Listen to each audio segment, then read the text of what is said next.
सतनाम। हे सत्पुरुष, हे सतनाम। सत्संग की महिमा। एक बार का जिक्र है। एक बहुत बड़ा चोर था। जब वो मरने लगा तो अपने बेटे को बुलाकर नसीहत दी कि अगर तुझे चोरी करना है तो किसी महात्मा के सत्संग में गुरुद्वारा, धर्मशाला या धर्मस्थल पर मत जाना कभी। इनसे दूर ही रहना। और दूसरी बात, अगर पकड़े जाओ तो मानना नहीं कि तुमने चोरी की है, चाहे कितनी भी मार पड़े। मानना नहीं कि तुमने चोरी की है। लड़के ने कहा कि जी सत्य वचन, मैं ऐसा ही करूंगा। इसके बाद वो चोर मर गया और लड़का रोज रात को चोरी करता रहा। एक बार उस लड़के ने चोरी करने के लिए किसी घर में ताले तोड़े। घर वाले जाग पड़े और उन्होंने शोर मचा दिया। आगे पहरेदार खड़े थे। उन्होंने कहा कि आने 2 बजकर कहां जाएगा, हम यहां पर पकड़ लेंगे उसको। अब इधर घर वाले खड़े थे, उधर पहरेदार खड़े थे। चोर जाए तो किधर जाए। खैर, किसी तरह वो बचने के लिए वहां से भागा तो रास्ते में एक धर्मशाला पड़ती थी। उसे अपने बाप की सलाह याद आई कि धर्मशाला में नहीं जाना है, लेकिन अब करे तो क्या करे। आखिर उसने सोचा कि मौका देखना चाहिए और धर्मशाला में चला गया। बाप का आज्ञाकारी बेटा था। उसने कानों में अपनी दोनों उंगली डाल ली कि सत्संग के वचन कानों में ना पड़ जाएं। हमारे पिता ने मना कर रखा है कि सत्संग में नहीं जाना। तो उसने कानों में अपनी दोनों उंगली डाल ली कि हम सत्संग ना सुन पाए। अब प्रेमियों, जो हमारा मन होता है अड़ियल घोड़े की तरह से होता है। इसे जिधर से मोड़ो उधर ही जाने लगता है। कानों को बंद कर लेने पर भी चोर के कानों में ये वचन पड़ गए कि देवी देवताओं की परछाई नहीं होती। वहां पर सत्संग चल रहा था और इसने कान बंद कर रखा था। फिर भी उसके कान में थोड़ी सी आवाज आई कि देवी देवताओं की परछाई नहीं होती। उसके मन ने कहा कि परछाई हो चाहे ना हो, मुझे क्या। फिर मैंने ये वचन जानबूझकर तो नहीं सुने, अनजाने में सुन लिया। उसने अपने पिता को सफाई देते हुए मन ही मन कहा कि मैंने जानबूझकर नहीं सुना, ये ऐसे ही सुना गया मेरे कानों में। मैंने तो कान बंद कर रखा है। अब इधर घर वाले और पहरेदार पीछे लगे हुए थे। किसी ने बताया कि चोर धर्मशाला में है। धर्मशाला की जब जांच हुई तो वो चोर पकड़ा गया। प्रेमियों, उस चोर की पुलिस ने बहुत पिटाई की, लेकिन वो नहीं माना कि उसने चोरी किया है। और आपको बता दें कि उस समय ये नियम था कि जब तक मुजरिम अपराध न माने तो सजा नहीं दी जा सकती थी। आखिर उस चोर को राजा के सामने पेश किया गया। वहां भी खूब मार पड़ी, लेकिन चोर जो था कि मानने को तैयार ही ना था।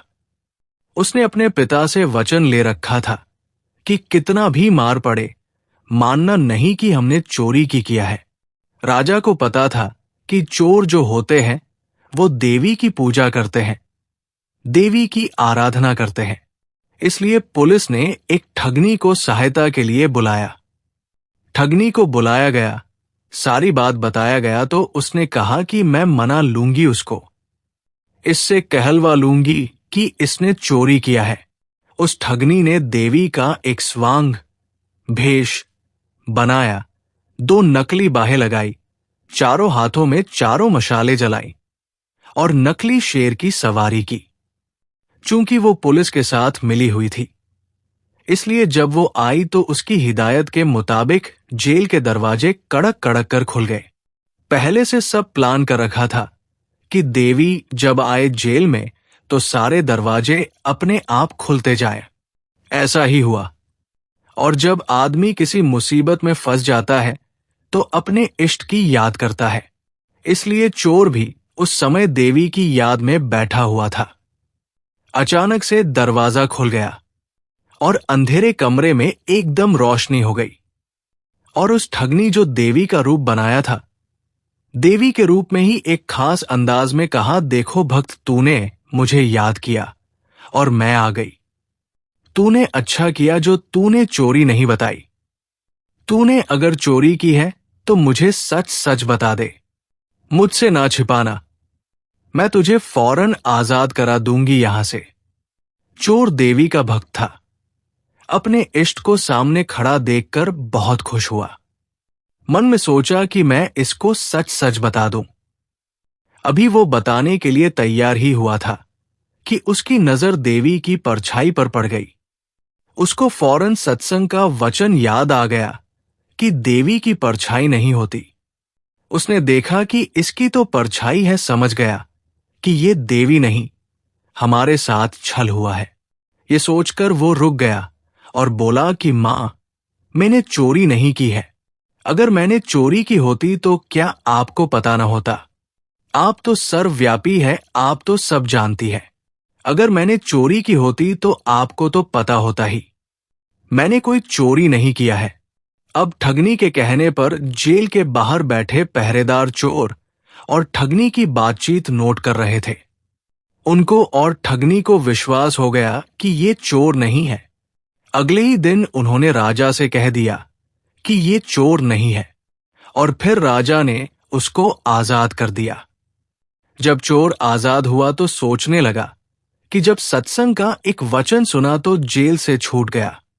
अगर सारी उम्र सुनूं तो पता नहीं क्या क्या मिले मुझे। जब ये ख्याल आया तो रोज सत्संग में जाने लगा वो चोर।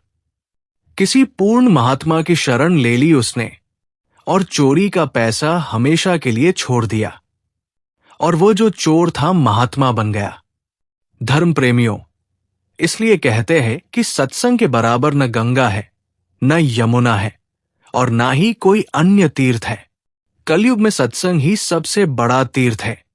इसलिए आपसे हमारी विनती है कि सत्संग में हमेशा जाए और जाते रहें। ये वचन आदरणीय बाबा जी करमदास जी के मुख कमल से ये सेवक सुना था, जो आप लोगों के समक्ष कर रहा हूं। कुछ गलती हो तो बाबा जी माफी देवे। सत्यजीत बनर्जी।